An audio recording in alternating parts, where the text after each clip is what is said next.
Greetings, this is me from the future. I'm looking to re-upload this video and fix a couple of things that I did early on in my YouTube career that I made some mistakes. In particular, looking at some of the music that was used that had some various different, I thought it was license free, wasn't exactly license free, and so ended up causing some issues with music completely being blocked out of this video in some areas. So what I wanted to do is fix that, tweak a couple of sections, re-upload it. I'm not changing really much about it. You're welcome to watch the new sections. If you've already watched this, you don't have to watch much. There's just a section later in the video where I'm playing an MP3 on the Atari Falcon. I now have an MP3 playing. You can actually hear the music that's being played. Likewise, I also added just a demo that I absolutely love and want to just get out there because I think it's super cool. It's a Atari Falcon demo called Joy. Other than that, really not changing anything with the video. I think I also am going to change the intro to use my most recent intro just to, again, avoiding music license issues. All right. Have a fantastic day. Later. In 1994, a friend of mine introduced me to the world of first-person shooters by showing me the game Doom playing on his 486DX computer, his PC that he had. And I was drooling over that. Drooling over the computer, drooling over the game, wishing that I had a computer like that. Now, fast forward a few years later, while I was in college, I did have a computer like that was able to play Doom, which is super cool. But not only that, I was also in 1997 introduced by another friend to Winamp and MP3s and that digital format of music playing. I proceeded to take the next, I don't know how many years, but it took a while before I had enough storage on my hard drive in order to actually put all of my CD collection, my hundreds of CDs that I had acquired while growing up of music into MP3s. Go back a few years prior, in 1992, and Atari released their swan song of a computer, of the Atari Falcon 030. This is the last computer that Atari released into production and into commercial failure, effectively. There weren't a whole lot made, there weren't a whole lot sold, but the cool thing about this computer is even with its humble, at the time, I would consider the 68030, that CPU that it had, is relatively humble, clocked at 16 megahertz. It was able to play, or is able to play, Doom in its stock configuration. You don't have to have an accelerator. You don't have to do anything special to the computer. You can play Doom with the Falcon 030 as it stands today. Not only that, you can also decode real-time MP3s and play them, and actually have MP3 playback on this computer as well. Had I been able to access software, obviously that software was worked on for periods of time after the computer was gone. But had this been developed more fully, maybe we could have had these kinds of capabilities on an Atari computer at that point in time. Wishful thinking. But today we're going to walk through the Falcon 030 here. I'm going to kind of give you a walk around as to what it is, some of the history behind it, less so the history and more of the internals, a little bit of how it works, and then just showing you how it functions software-wise today. All right, let's get to it.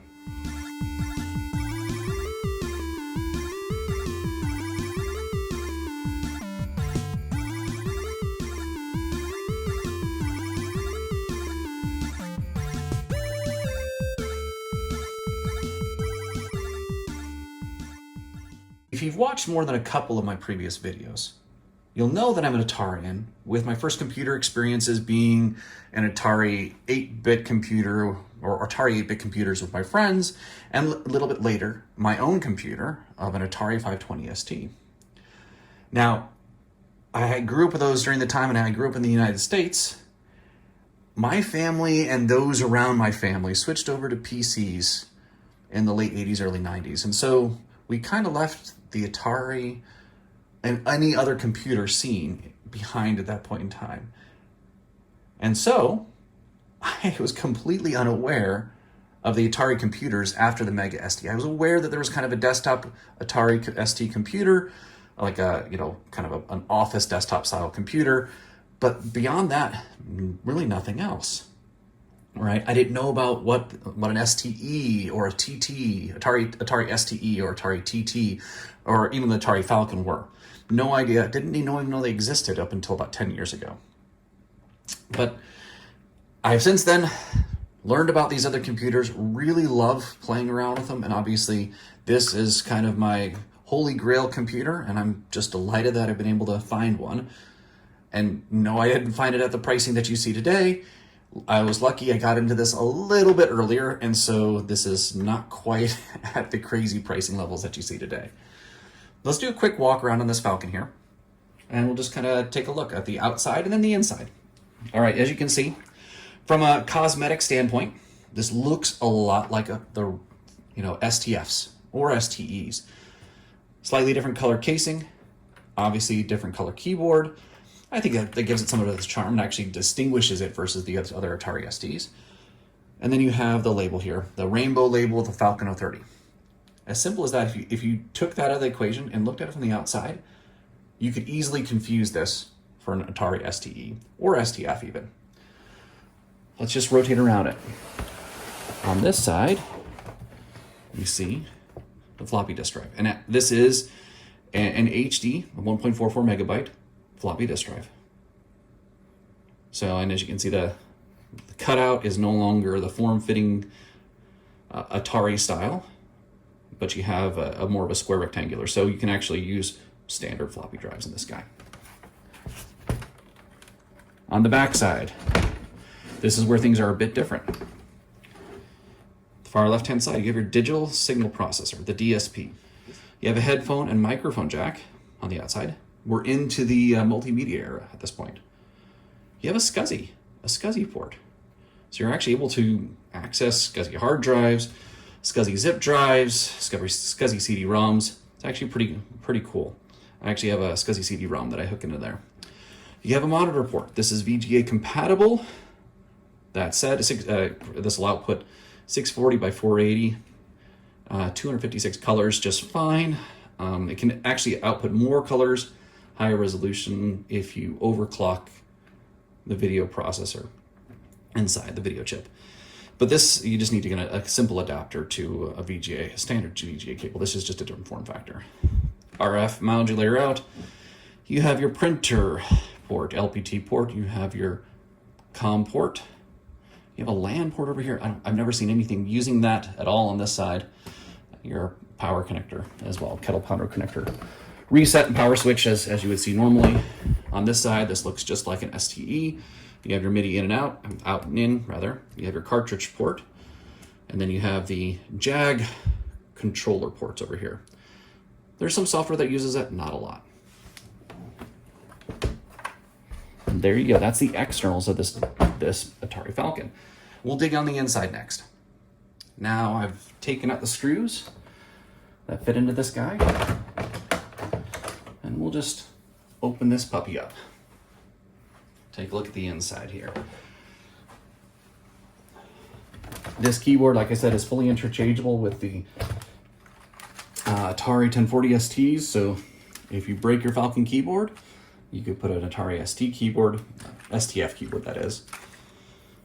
Or if you really want to go do something special, you could put this into a 520 or 1040 STF if you really wanted to. There are so few of these, I wouldn't recommend that. All right, you have the shielding. One of the interesting things that's different about this guy, you actually have a speaker, something new. And actually, you'll see a lot more differences as we go inside this case.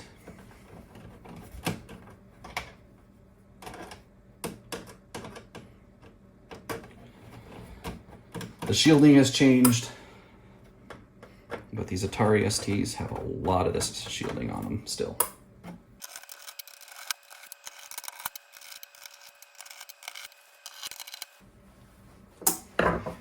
Now we're going to take off the first shielding here. This is the floppy shielding. Perfect. There we go. This guy comes off. The main body shielding here. Oh, one more screw. Forgot one.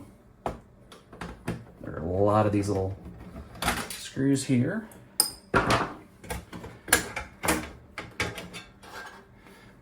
And be careful to remove the speaker wire from it. All right, we have this inside. This is the first layer underneath this guy. This is actually in here when I got this. This is a computer, was a computer reseller in the Bay Area of California. It looks like they may have worked on this computer in the past, which is kind of cool. Underneath this is the RAM board. This is a Wiztronics RAM board from 1993. Allowed for an upgrade of the RAM to 14 megabytes in this case. We have a Centurion Tech power supply, new power supply, modern power supply. Super awesome. Really excited that I have that. It's really, really helpful to have this. And I am paranoid out the wazoo to that something would happen to this guy. So I'm obviously very, very careful and cautious. So next steps, what we'll do is I'll disassemble the rest of this guy, take out other parts, so we can take up this top shielding, pull it out of the case, and take a look at all the chips and whatnot on the inside of the motherboard. We will fast forward and just clip over to that next point. This will be instantaneous for you all. Now with all the screws removed, the next step is for me to remove the floppy drive. There's a lot of screws keeping this thing together. You don't want to see me doing lots of unscrewing. All right, now it's disconnected from the case itself, so we can pull this out. Oops, let's pull the board out like so.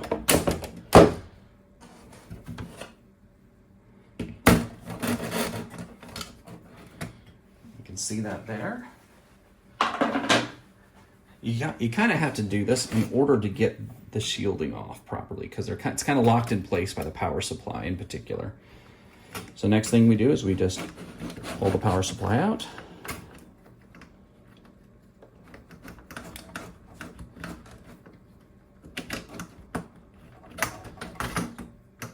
As you can see, the hard drive wants to pop out too.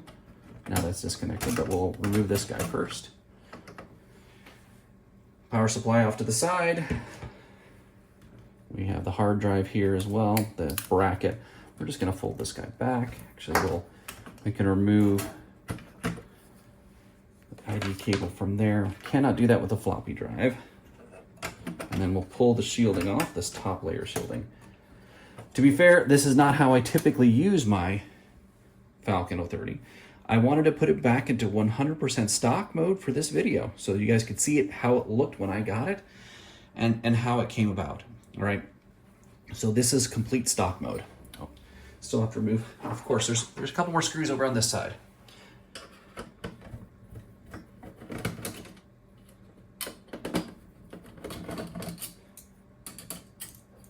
And some more parts get taken off, there we go.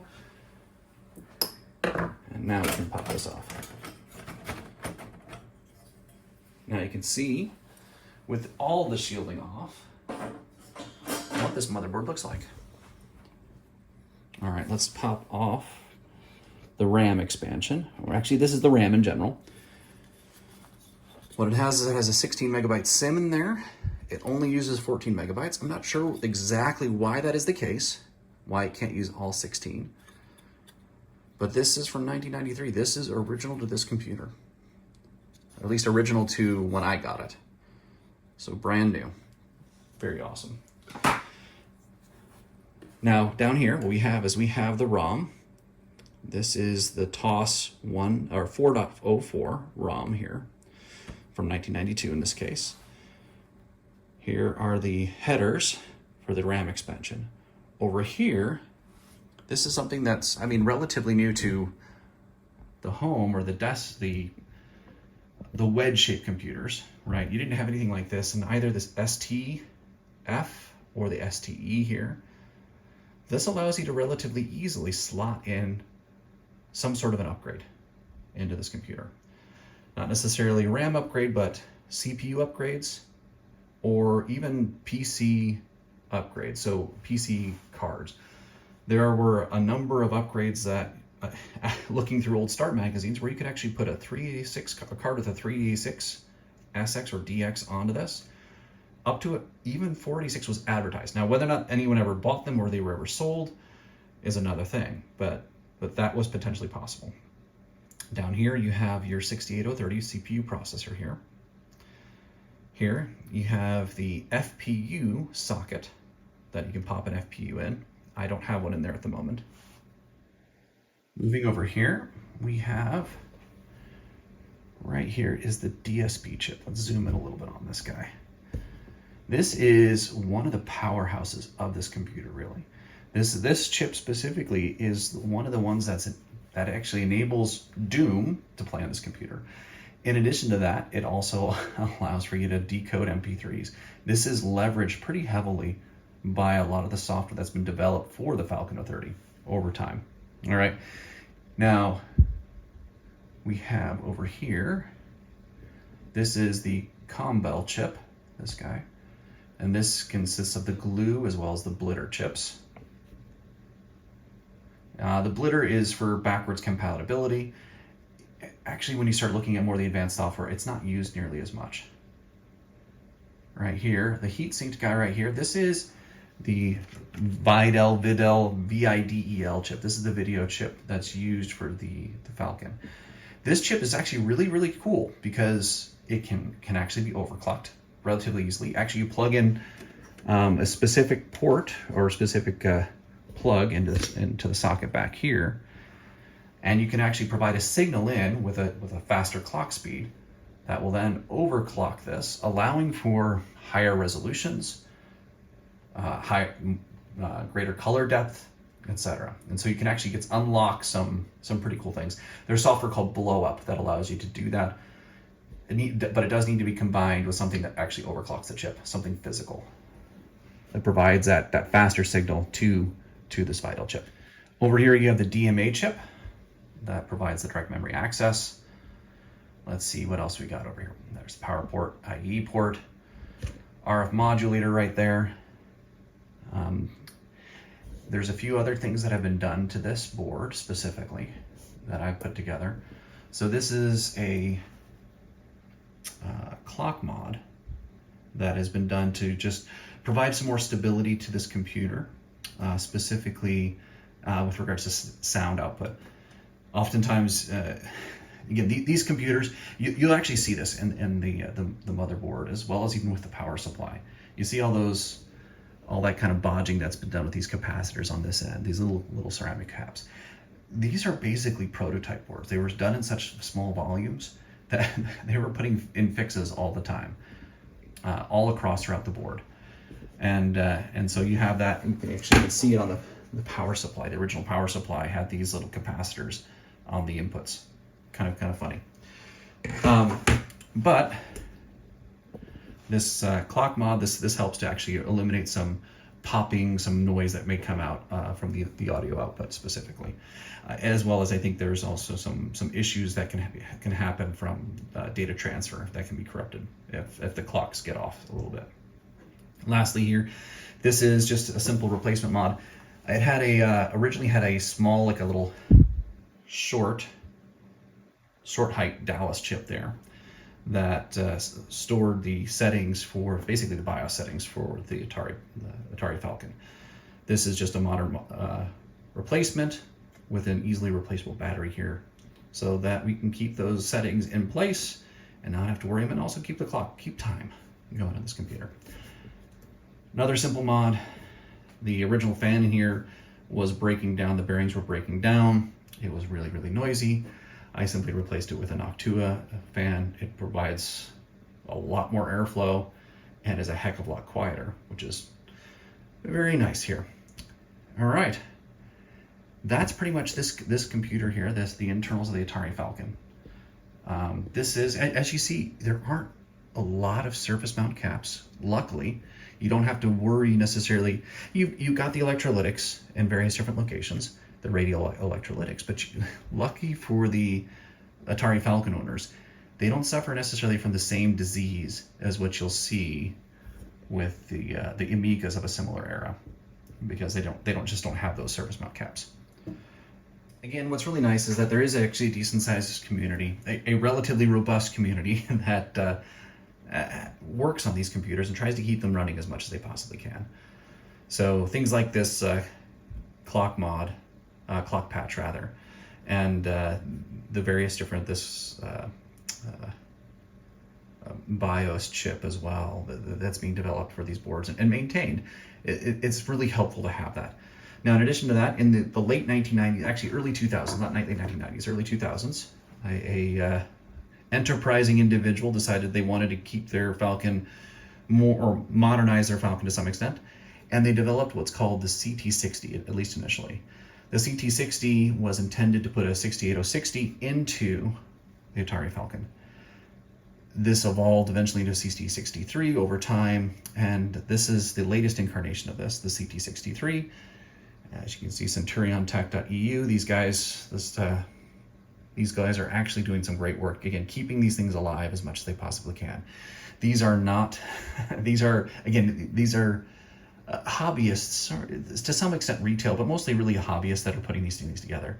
So if you saw my video that I put together looking at benchmarking all of my Atari ST era computers, 16 to 32-bit computers, you'll see that I actually ran this in there as well.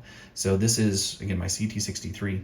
I have a 68060 here that's running at 80 megahertz. We have 256 megabytes of RAM. This RAM that's supposed to be fast RAM does not function. There's something up with this board. I've tried a million different things. I can't get that to get recognized, ranging from, I think I have about a half dozen different PSUs, including some really beefy ones from my big computers that are high-end power supplies that still, even plugging it doesn't work. So that said, great accelerator board. Mine is not the best. Centurion Tech does a great job keeping these up to date. Really grateful for all the help that he's done in making these happen. Eventually I may want to pick up another one, see if I can't get one that actually works. What I run as a daily driver in this guy is the DFB1. This is actually a more recent board that was put together last year, 2022 timeframe, by Badwolf. And so you can actually see, I'll put a link in the description below as to his channel that he goes through. And that guy is so prolific. He's put together accelerators for the regular ST line as well as the Falcon line. I think the guy just gets a kick out of putting some cool stuff together. And this is super awesome. I really like this. The reason why I picked this one over the CT63, number one, the fast RAM works on this, and number two, this is more compatible just in general with other software on the computer, running at the higher speed. This right here, it's a 68030 running at 50 megahertz. We have an FPU here also running at 50 megahertz. I got the Silicon Lottery. There aren't many that seem to do that, but I'm able to get this to work, and it works really stably. It's awesome. Fantastic guy. Like I said, this is my daily driver that I like to run. Both of these accelerators, they have a mode where you can actually just simply flip a switch or make a connection with them that allows it to run in the base Falcon configuration, where it reverts back to using this CPU or using what's actually on the main board and disconnects this from that. All right, let's button this guy back up. You don't have to sit around with me, and I will actually put the DFB1 in here, and then we'll take a look at some of the software. I'd like to run Doom, accelerated, not accelerated, have you take a look at how Doom works on an unaccelerated Falcon, which it works decently well, and then also play some MP3s and show you some multitasking with this guy using Mint, which is the software. Mint is not TOS. That was, it was kind of released with the Falcon, kind of not. You could call it multi-TOS. Multi-TOS was replaced with Mint is not TOS. And so you actually have that now. It's maintained decently well today, and so I have a relatively recent revision that will run in here and kind of see what the desktop looks like, how it functions. And we'll proceed to that point. Now this is how I run the Falcon typically. The DFB board is installed here. We have an updated version, not the original RAM card, because I replaced this with a lower power version. in hopes of rectifying the issue I had with the CT63. It didn't help, but I run with this one anyway, so I have two. I have a backup just in case. What you see here with this line here, this is the enable disable switch. No mods are performed on the case. There's a switch off on the side, a simple switch. Up is accelerated, down is stock Falcon. I also have a light fan that blows over both the CPU as well as the FPU over here. And obviously you can see the SD card as well, replacing the hard drive, the ID hard drive. That's this. That's how I run this guy, and we'll put it back together. Like I said, we'll get to the software. Here is the Falcon setup. We have over here, we have a net USB. We have the MIDI out connected to a synthesizer, which is underneath the desk. A printer, an Epson printer that's under dot matrix printer that's underneath the desk. We have the VGA out with the adapter. Actually, I purchased the adapter, I believe, from Best Electronics, to be frank. Yeah, it's original old stock. The SCSI cord actually goes to this CD-ROM over here. We have the JAG pad plugged in. I do have a ST mouser that allows me to connect this nice Logitech wireless mouse here. And then connected to this big screen. Aspect ratio, obviously it's a little bit off. It is what it is. I actually have it going through the OSSC attached to the wall here. That gets me onto the screen. I like having a big screen, probably because I'm getting old. My eyes aren't as good as they used to be. And also it's convenient, so I actually can use this on in the same setup as my main desktop, as well as my Mega STE, if I would like to. So we will now switch over to video capture mode of this desktop, as well as some software.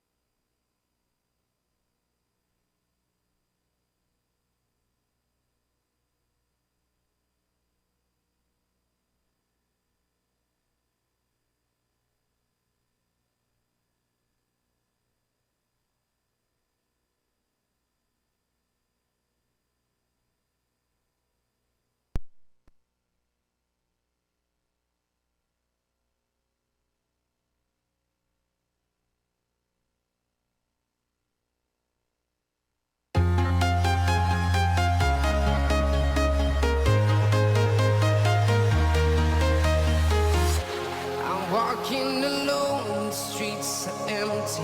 The only thing I can see is my own silhouette. I'm getting stronger, step by step. The clock is ticking, but there's no time for regrets. I've been flying from town to town, from London to Taiwan. I've been all around the globe, trying to protect your soul. We are heroes tonight. We will fly above the sky. We are heroes tonight. Yeah. We are heroes tonight.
So as you can see, this is an awesome computer.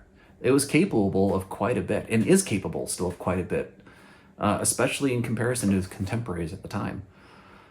That said, why did it fail? Why did it not become a market hit? Well, Atari wasn't the brand name anymore, and the market had already moved on. It moved on a few years prior, especially in the US. As I mentioned earlier, I didn't even know this computer existed. If I'd known what it's capable of, would I have picked one up? Maybe. But again, market had moved on. Atari had also moved on as well, right? They had designed this computer, launched this computer, built it for a year, and then discontinued it in order to put focus on their Jaguar, right? The next generation console. The writing was on the wall for this guy. There were too few developers, right? A big thing that drives hardware sales is software. So it's kind of a chicken and egg kind of a thing at the end of the day, because you need to have hardware in order to get the software developers on, and then you have to have good software in order to drive hardware sales. At the end of the day, it wasn't there. Could Atari have kept it alive? Maybe if they hadn't been distracted. Maybe if they had done something like this or something a little earlier. At the end of the day, this is too little too late, even if it was an awesome computer and very capable. This computer, as well as the Atari STs, continued on for a period of time with their niche in the music industry in particular. Much like the Amigas found their niche in the video production area space. They continued a little further on. Both of them, the writing was on the wall. They weren't going to last too much longer. There's only so much that could be developed for, so many different systems that could be developed for. And the winners had already been chosen. And to be fair, it was DOS, Windows, Wintel effectively is what it became. Even Mac almost died, right? So this was not an easy place to compete. Now, there are many market pressures that were stacked against this computer, and it's now just a footnote in history. It's super small volumes. Depending upon where you read, where you look for information, there could have been as many as 20,000 produced, maybe 30,000, maybe 15,000.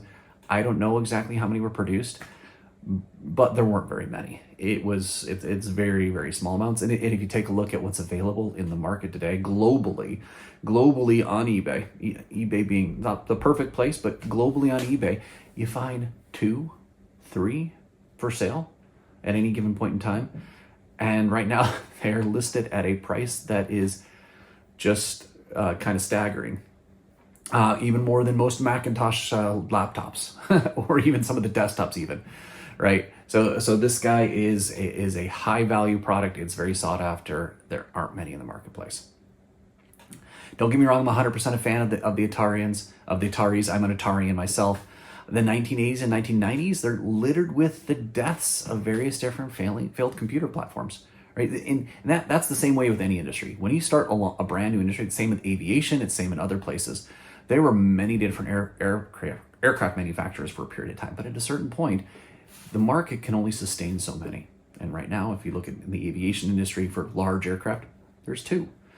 Same thing goes for the computer industry. Really, you've got Mac and you've got the PC side. Yes, you could say Linux, you could say Raspberry Pis to some extent. There's other stuff out there, but in general, the market just isn't going to support it.